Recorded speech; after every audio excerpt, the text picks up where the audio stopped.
बात आती है हिस्सेदारी की। अभी राजभर पार्टी के 4 लोग हमसे मुलाकात किए, वो प्रवक्ता भी थे। उन्होंने कहा 100 सीट पर लड़ रहे हो, सरकार बना लोगे?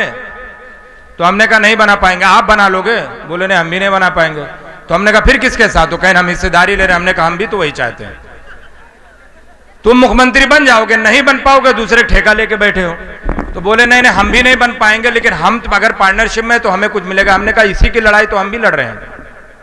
हम भी तो बार बार कह रहे हैं कि पार्टनरशिप करिए।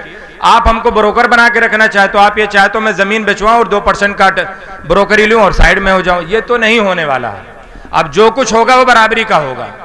इसलिए बराबरी का होगा क्योंकि अभी 2014 से पहले मेरे पास लीडरशिप नहीं थी। अब अल्लाह का करम है कि असदुद्दीन ओवैसी साहब के नाम का एक चेहरा है जो हमारा लीडर है, हमारा सियासी इमाम है, और इंशाअल्लाह उसी के बैनर तले उसी के साथ चलेंगे और इसी उतरौला विधानसभा से जीत की शुरुआत करेंगे इंशाअल्लाह। आपको मैं बता दूं, ऐसे नाम गिनती करा दूं, यही उतरौला, यही बलरामपुर, यही आपके मटेरा, बहराइच, नानपारा, सहारनपुर, कांठ, संभल, असमौली, ऐसे कई विधानसभाएं सीटें हैं जो इंशाअल्लाह एमआईएम जीतने जा रही है और यहां की एक क्षेत्रीय दल इंशाअल्लाह बन के दिखाएगी।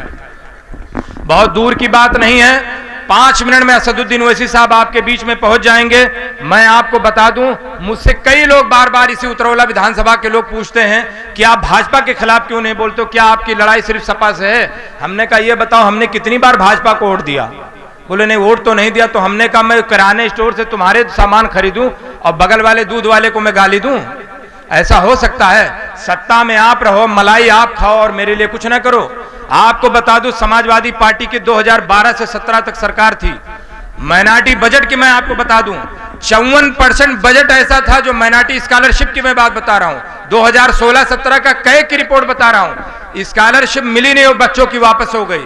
93% बजट 2016-17 में खर्च नहीं हुआ, वापस हो गया। उसके मिनिस्टर कोई और नहीं, आजम खान साहब थे। कई की रिपोर्ट है, आप पढ़ लीजिएगा। हमें अगर ये सारी चीजें मिल भी जाए तो भी कम है, उसके बावजूद भी हमें नहीं मिलती है। जितने बड़े बड़े आपके साथ वादे किए गए थे, अब एक भी वादे आपके लिए नहीं किए जाते हैं क्योंकि आपके अंदर सिर्फ एक खौफ दिखाया जाता है कि कुछ मत बोलो वरना भाजपा आ जाएगी।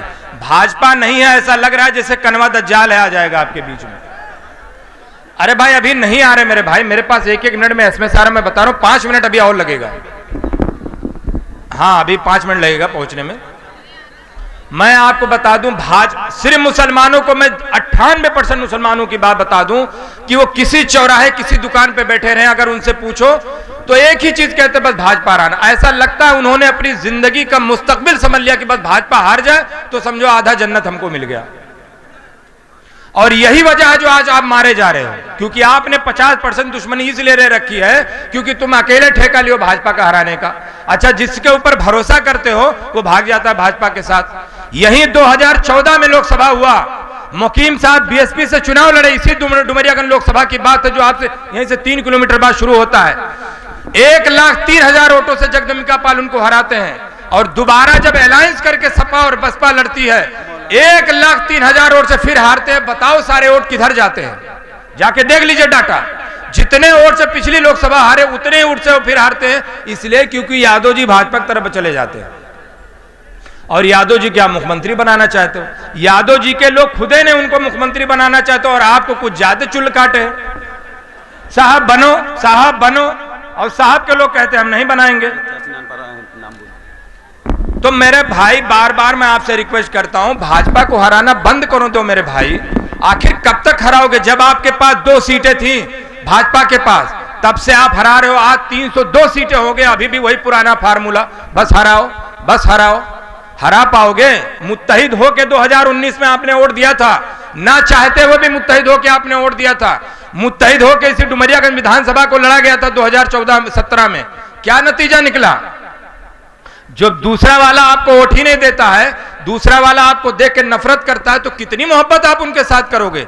अपनी लीडरशिप करिए, अपना झंडा अपना डंडा उठाइए, उसके बाद फिर देखिए आपका जलवा कैसा होता है। ऐसा नेता आपके बीच में अब दोबारा नहीं आने वाला है। जैसा नेता आपको मिला है इसी को पकड़ लीजिए। मैं दावे के साथ कहता हूं, मन्नान साहब ने भी सही वक्त पे पार्टी ज्वाइन किया और इंशाअल्लाह सही वक्त में उतरौला से विधायक बन के जाएंगे।